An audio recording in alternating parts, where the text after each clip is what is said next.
All right. Good afternoon, everybody. Thank you so much for coming today. This is going to be a very excellent topic. It's something very good that we all should be practicing on a daily basis. And I want to say a thank you to Jessica Barrington with Terabella Assisted Living for the healthy snacks for today. Usually we have cookies and candies. And so today she brought some healthy treats, which is a very nice thing.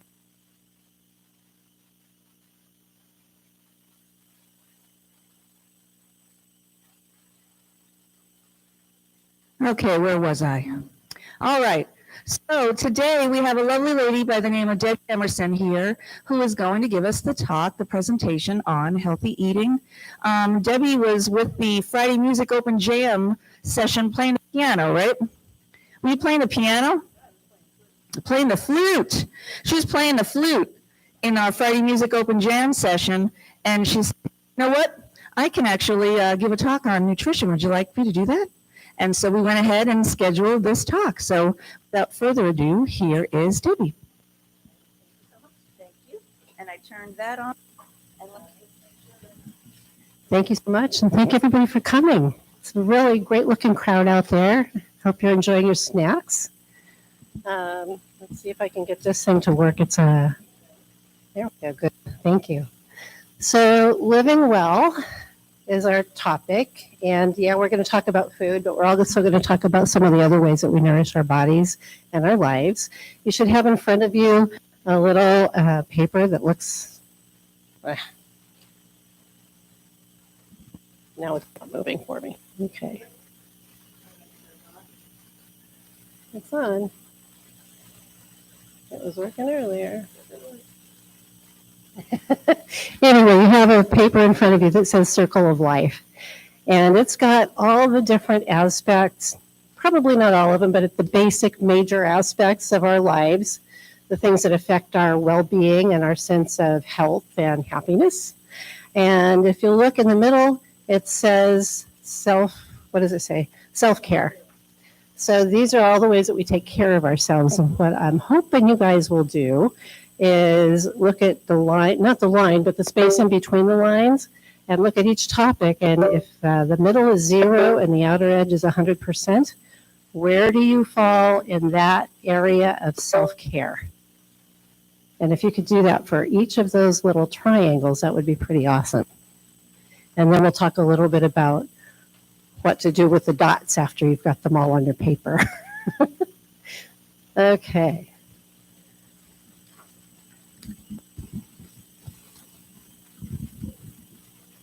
So is everybody feeling really great today? Yeah, good. And everybody feels like you're really healthy? How many of you feel like you have a really healthy diet? I bet you some of you really do. You're funny. Okay, some of the, okay, did we get that going? We did, okay. Okay. So we'll look at the different areas there. Self-esteem. Everybody has good self-esteem? Okay. Okay, now it's working. Okay. There you go. Thank you. Even though it's not lit. Okay, thank you. So spirituality, nutrition, that's our food, fitness, stress management. How many of you are really good at stress management? Yeah? Because stress is what kills an awful lot of people.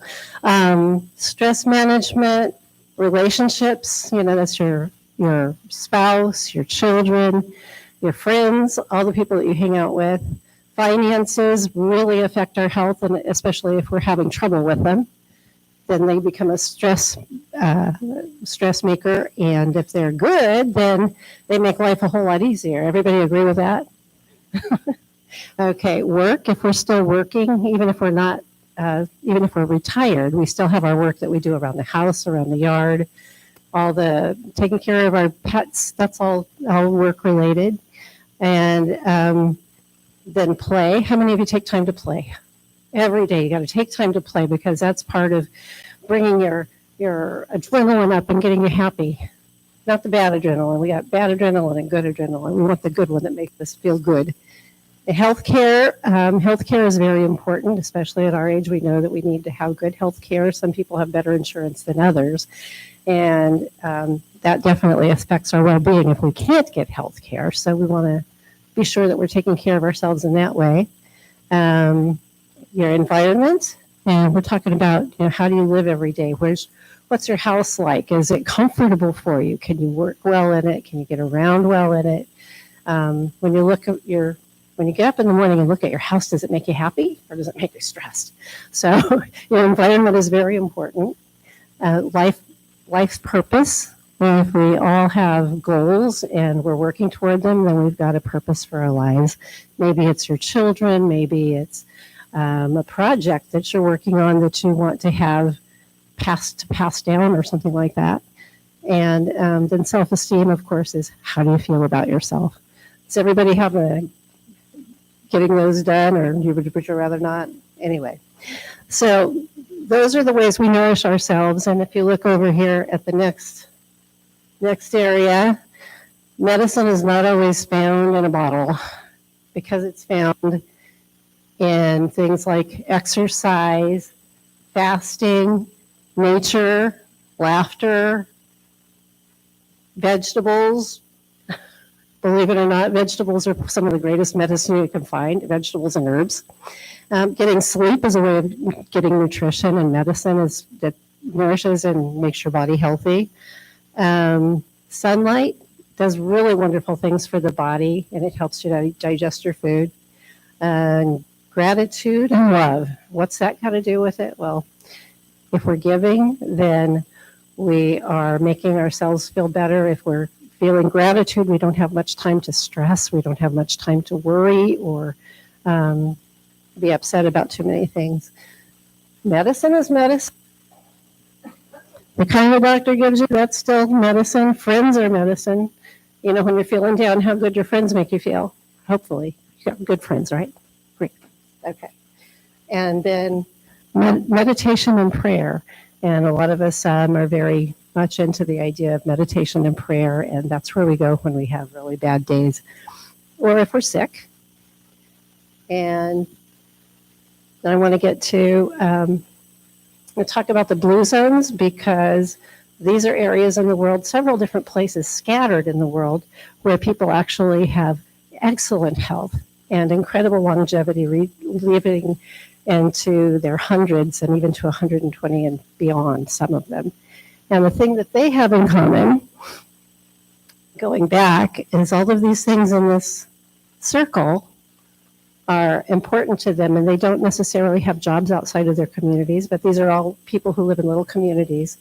What they have in common is that they usually grow their own food, they work in projects from their home, they never retire, and they share not everything, but they share their lives together. So after dinner, say, they might all get together and share music and, just laugh and have a good time. So you can see that they're located in all kinds of places. Who would think in Loma Linda, California? They're actually a Seventh-day Adventist community. And then Nicoya, Costa Rica. And they're a small village also, a little bit off the beaten path. You wouldn't necessarily go there. And then in Japan and Greece and in Italy, they have similar communities. And they're just, very loving groups of people, nothing really to stress about in their lives except, did I see my friends today? So they're this is a great part of their diet, all the vegetables. And we're going to talk about vegetables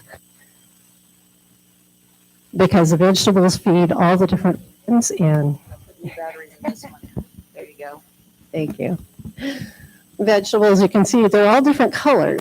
And one of the things we say about eating vegetables is that you want to eat the rainbow. And I listened to some talks by Dr. Karen Sullivan. Anyone ever heard of her? Is that right? She is awesome. I went to one of her lectures on the brain gut connection, and she's very big on vegetables. And one of the things that she says that you should do if you really want to be healthy, keep your gut and your brain healthy, is eat at least 30 different foods every week. Not all at the same time, but over the week. You know, sometimes I don't think there are 30 different vegetables there, but there are a lot of different things included in the 30 foods. It can be, you know, avocados are a great source of oils.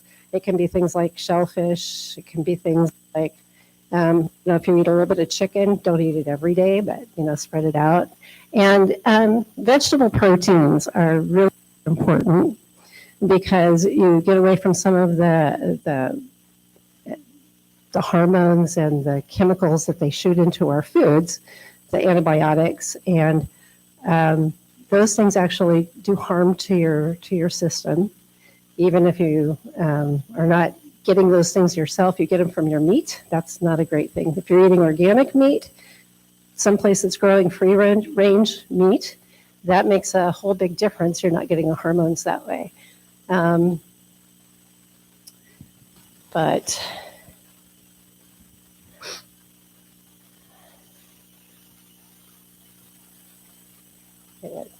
so for brain health, and we're going to kind of combine the brain and gut health. So our brain actually lives on cholesterol. And I know cholesterol is a problem for a lot of people, but our brains need it. It's an absolute necessity. So some of the places you can get good cholesterol are from some of these foods, from eggs, shellfish. You don't want to eat that every day either, because we know that especially if you eat it with butter, you don't want to do that every day. You're getting all the fats along with it. You want to find some healthy ways to cook that shellfish so that you can get the good out of it. And, you know, wild caught foods, as I said, wild caught, you're not getting quite the same thing. Some people like to get the farmed fish because it's cheaper. And I'm just going to say that it has the fats you don't want and not the ones that you do want. So the wild caught fish get more exercise. They eat a different diet for sure because they're not getting processed commercial food like some of the farm fish do. Flaxseed, believe it or not, is a great source of protein, and it's got the omega-3s that we crave and need. Walnuts look like your brain. Yes.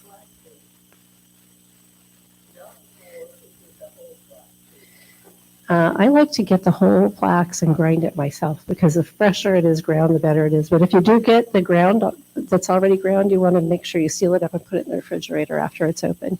And it's still good. Right, because the shell keeps you from getting the nutrition inside. Yeah. So, any other questions so far?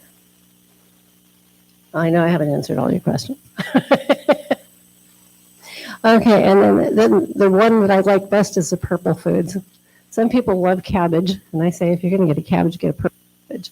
What we don't think about, or what I didn't know for the longest, the purple dyes and the blue dyes that come naturally in the food, not the one they add on later, but the ones that grow in the food actually are food for our brain. It actually helps to energize your brain. It helps to, I'm not sure exactly what the connection is up there, but it definitely feeds your brain and makes you more alert. So.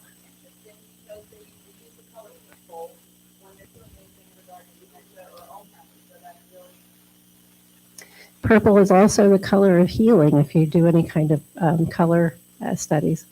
What's your question?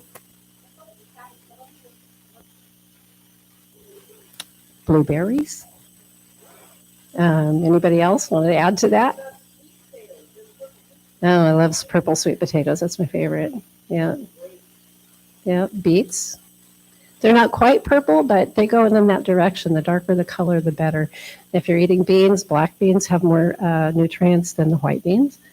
Although, you know, they all have different nutrients, so it's really important to get all the different ones that you can. Avocados are a great source of a healthy oil. One of the things that is not a source of healthy oil is beef. That is probably one of the hardest ones on you. Some people, I think pork might be a little controversial. Some people think that those fats are better for you, and maybe because they're not quite as hard I'm not sure what it is that's different. I just know that the more vegetable protein you get, the less likely you are to have a high cholesterol problem. And I'll say that I went to a plant-based diet about 3 or 4 years ago. And the thing that happened to me immediately was my cholesterol dropped, my blood pressure dropped, and I dropped 10 pounds within a month. It was amazing. So they took me off of my medications because they said, no reason to have them. Besides that, they made my body hurt. So I was pretty happy to get off there.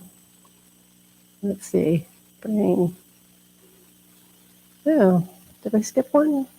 I did. I skipped right past the gut health.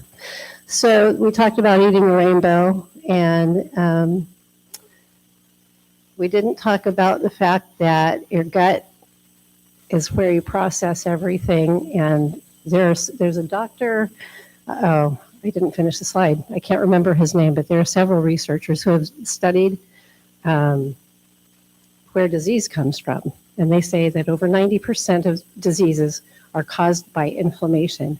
And a lot of that inflammation is caused by having lesions in your gut that allow molecules to get through into your system that don't belong there. So good bacteria in your gut is essential so that you can process your food and get the nutrients out. And the good bacteria also help to fight off the bad bacteria.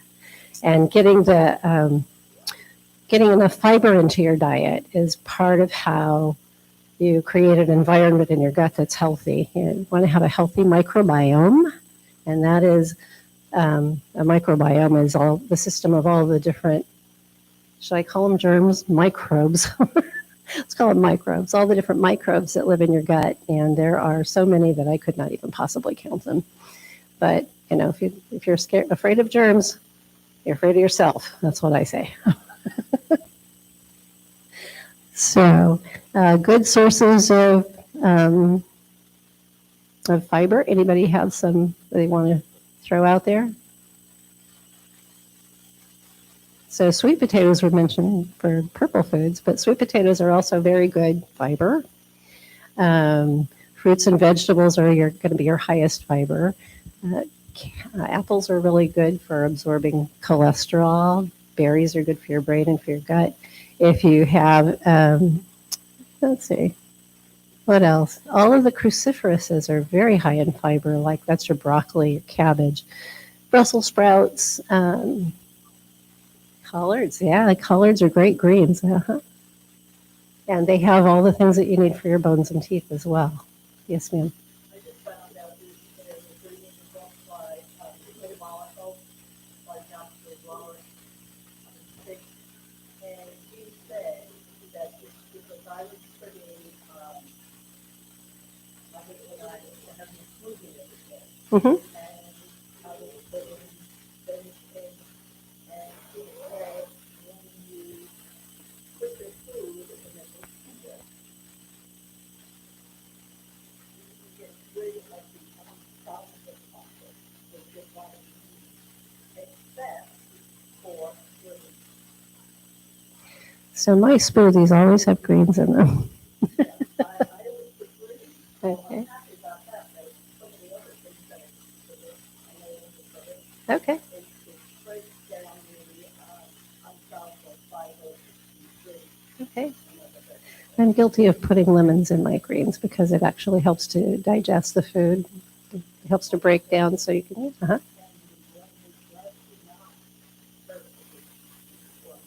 Oh no, they get better. It actually helps to, I'm going to say it, partially digest them so that they're broken down more so that it actually opens up the nutrients and you get more out of them when you have them in, when you blend them raw. If you cook them, that's another story. That's another way of helping the nutrients to get extracted from them. So, and always when you have greens, the best thing is to always put lemon on it. Sometimes I use lime or occasionally I use vinegar, but lemon is the best thing. It helps to break down so that you're actually getting the nutrients out of it. And you know what the nutrients are and what they're good for, right? What's the first thing you think of? Anyone? Iron? We think of that first, but it's also chock full of calcium. You wouldn't believe that, but that's one of the things that the lemon does, is it helps you to extract the calcium from it. It has other things that are good for your heart, for your bones, and for your muscles. And that is the things that you need most for those organs is calcium, magnesium, zinc, D3, and iron. Those are essential for bone growth and for healthy teeth, and it also helps with your muscle function. And the magnesium helps a lot with muscle function and also with keeping your heart healthy, and it helps to control your blood pressure. So grains are good for a lot of stuff. Okay, roots and beans, legumes, oatmeal is great fiber. Anybody have any other questions or anything else you want to add to that?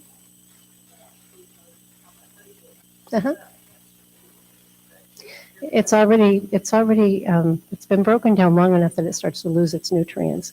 The very best oats you can use are steel cut. They have the highest amount of fiber. You'll still get the protein and some of the other B vitamins and stuff from the others, but if you're looking for the fiber, you want to use the steel cut. Yeah.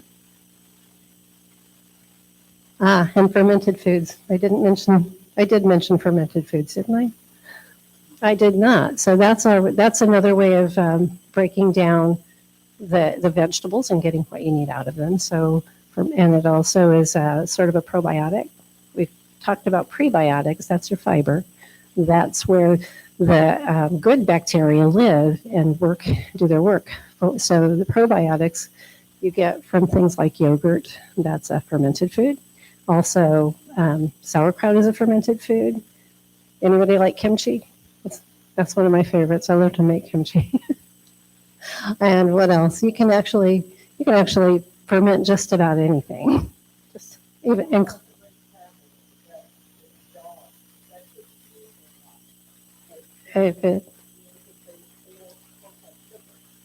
yeah, I don't get any. I only do my own because I don't like to have the extra sugar in it. Depending on what you're doing, I'm kombucha.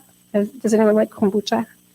That basically it's fermented tea, and it does have quite a bit of sugar added in the beginning. But if it's truly fermented, it breaks down the sugars so that you're not getting the same amount of glucose buzz that you would get from something like from sweet tea. So yeah, and if I buy anything that says that should be fermented, like sauerkraut or something like that, I always check: is it fermented, or did they add vinegar to make it sour? So that's my thing. Okay, we talked a little bit about the brain. So then we're going to talk about the heart. What feeds your heart? So beets are good for your heart. We're going to go back to the whole idea of things that look like the organ are probably good for it. So beets look a lot like a heart, and they're very good for it. Other things for heart health, fresh vegetables and greens, again, there they are again. But you want to have the high fiber. You also want to reduce the amount of alcohol. If you're an alcohol drinker, that's hard on your heart. It's also hard on your brain. And alcohol, I learned, is one of the only very, very few things that is absorbed into your system directly from your stomach. That's why it only takes minutes for you to feel the beginning effects of it. And when you do drink a lot of alcohol, we'll get to that in a minute. Anyway, less alcohol, less sugar, and less processed foods are good for your heart. Anyone know why processed foods are bad for you? It breaks it down so you do get more sugar even if they don't add it. The other thing is all of the, what do you call them? I didn't even write the word down. I can't think of my words today. Pardon me? The preservatives, right. So the preservatives, your body has to work really hard to get rid of those preservatives. And that takes away from a lot of the other things that you need. So, where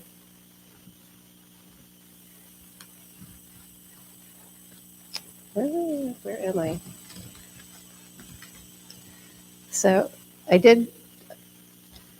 we can go on. Let's go on to the liver because that's connected to the whole idea of why less alcohol.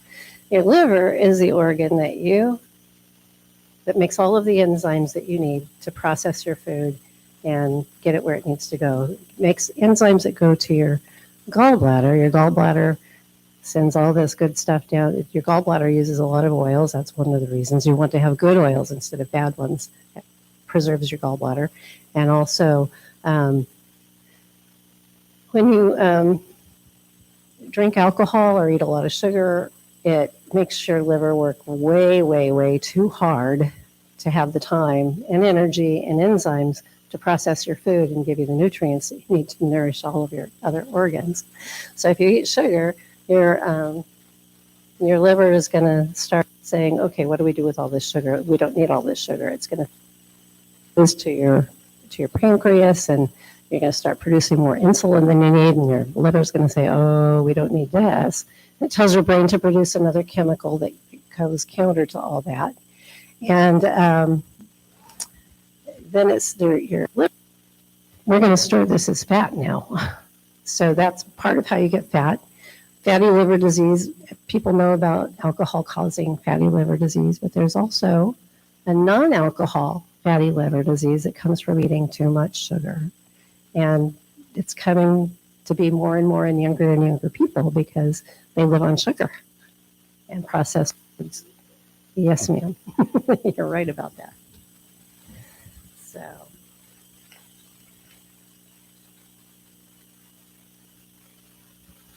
Okay. So, any questions about what might be good or not so good? Have I bored you guys to death? Yes, ma'am?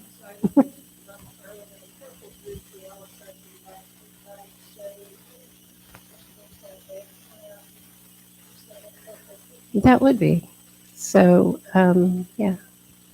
So, anyone here have arthritis? Lots of people. So, the one bad thing about nightshade is that if you have arthritis and you're sensitive to nightshade, it'll actually make your arthritis hurt more. So, one of my favorite things is that for anti-inflammatory, you want to do anti-inflammatory foods for sure, and that includes greens. They're very anti-inflammatory. And besides that, there are things like ginger, turmeric, black pepper that you can add to your food or actually make a smoothie with them. We like to make what we call health shots. My daughter started us on this. What you do is you throw in a beet, you throw in some ginger, some fresh ginger that is, and fresh turmeric, and a bunch of black pepper and whatever other seasonings make it taste good to you. You blend this up. It gets its sweetness from the beets. And you just take a shot of this, and if you're starting to get a cold, it pretty much chases it away. So we also like it for anti-inflammatory. Like if I'm achy, I'll make myself a tea out of the ginger. It's really great stuff. So I think you guys all have the handouts. It's got some, let's see, we have the healthy meals. You know, what would you find in a healthy meal? So, you know, breakfast might be oatmeal, might have an egg in it. Legumes and grains are great for lunch or dinner. And like I was saying before, the free-range meats and the wild-caught fish and that kind of thing are going to be your best bets for meat. That's if you're using meat for protein, or if you're using it to supplement your protein. Because personally, I get mine mostly from my food, from my vegetables, and from vegetable sources. And there is one grain actually I know of that's got a complete protein. The thing about doing vegetable protein is that you have to usually combine the legumes and the grains. You don't have to have them in the same meal, but you have to get them at different times so that you get all of that. And the one that I know of that is a complete protein is quinoa, if we can imagine. There may be others as well, but that's the only one that I can think of off the top of my head. I think that might be the end of the slides, but are there any other questions? I brought some recipes for you guys, just in case you want to try something. I think they're either vegetarian or vegan, or maybe there's one of each, but they're fun things that you can try. Make them really delicious so that you can get a taste of something really good that's mainly vegetables. Kind of, if you're not a vegetable person, maybe it'll help cross that boundary for you. So, any other questions or comments? Yes, ma'am. Uh-huh. And you had touched on about talking about the natural and the gut health, but everything that you're saying is also excellent for the brain. Oh, they are. Is on, you know, top of for some people. Yeah, what's good for the gut? Absolutely. What's good for the gut is good for the brain. And if you're, starting to feel the early stages of, oh, I'm forgetting things, oh, I'm confused sometimes, and we all do this, go into a room and say, oh, well, what did I come in here for?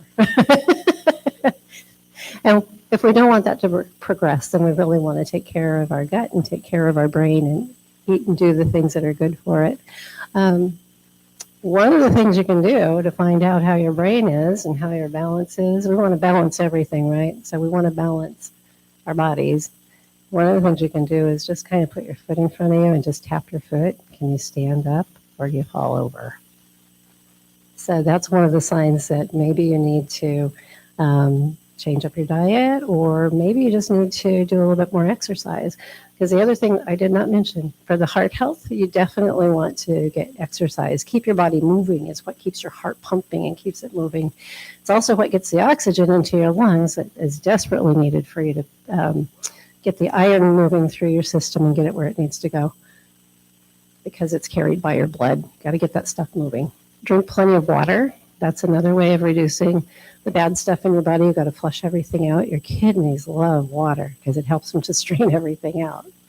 And exercise, we didn't talk much about that, but it's so important. If you can walk, they used to say 3,000 steps a day, 5,000 steps it was for a while. Now they've upped it. We got to get 5,000 steps a day in to keep our hearts healthy. So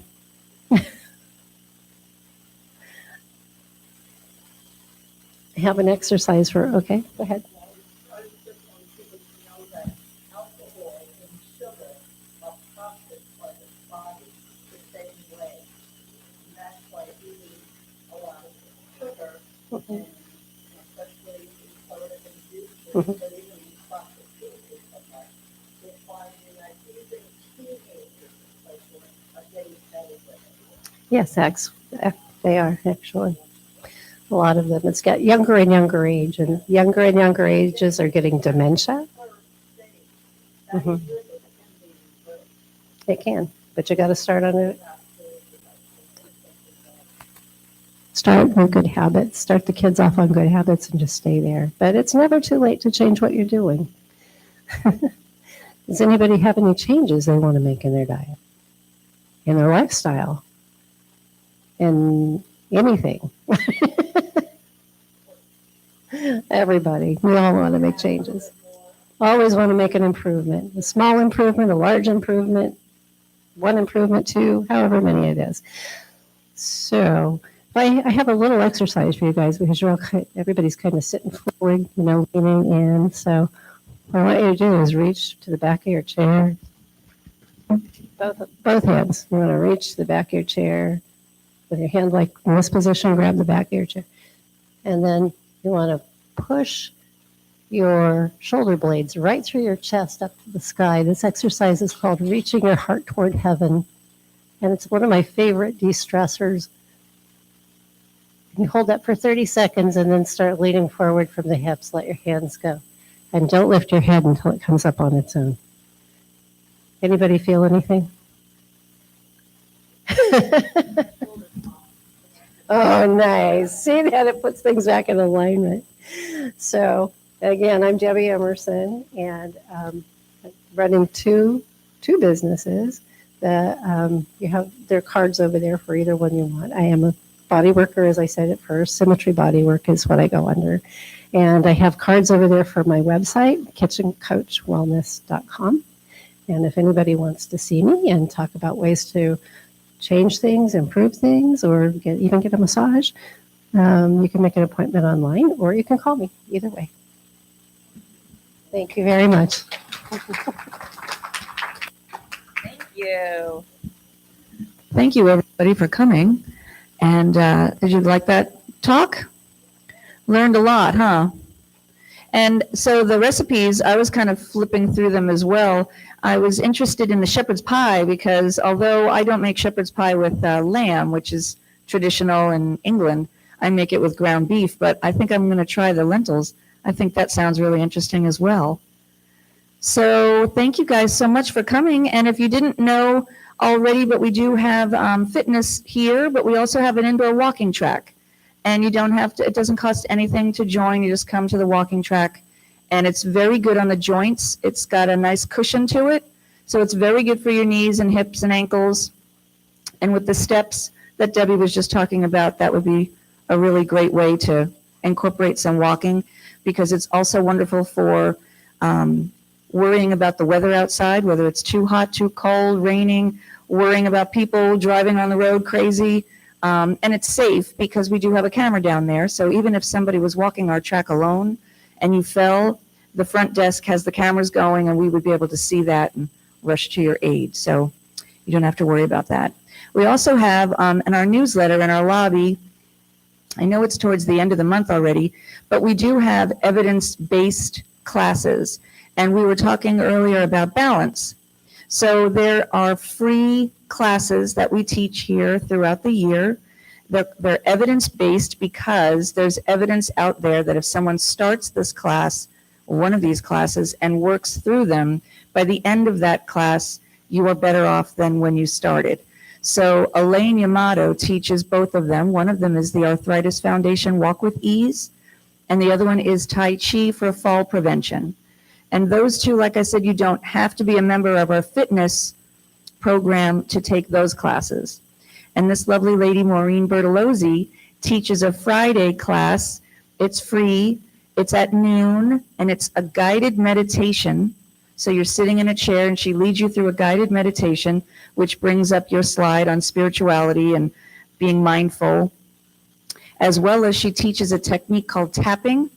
And as you're tapping on certain sections of your head and your chest and arms, that's very great technique for stress relief, as well as it's healthy because you're calling up blood flow, I imagine, to different areas, correct?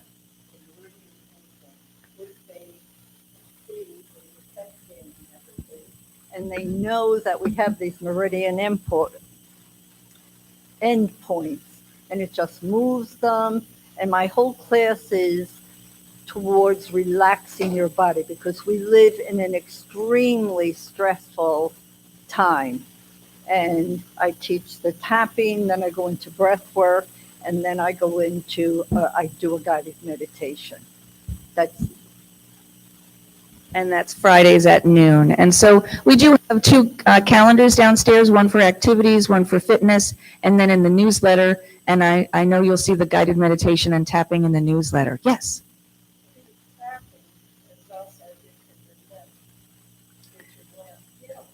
Yes. That's wonderful. She didn't say that, but no, that's a great point. Yes. Oh, no, you're fine. So does anybody have any other questions that they want to add? So very much. And next week we have a program called How to Elevate Your Emotional Intelligence. And it's another way to help stress in a crazy world that we live in by, okay, we can't change the craziness, but maybe what we could do is change how we react to the craziness. And so we could all use a little bit of that. And if you'd like to come to that program, just ask the front desk. They'll put your name down. I'll make sure I've got enough tables and chairs for that. So thank you guys so much, and you guys have a great day.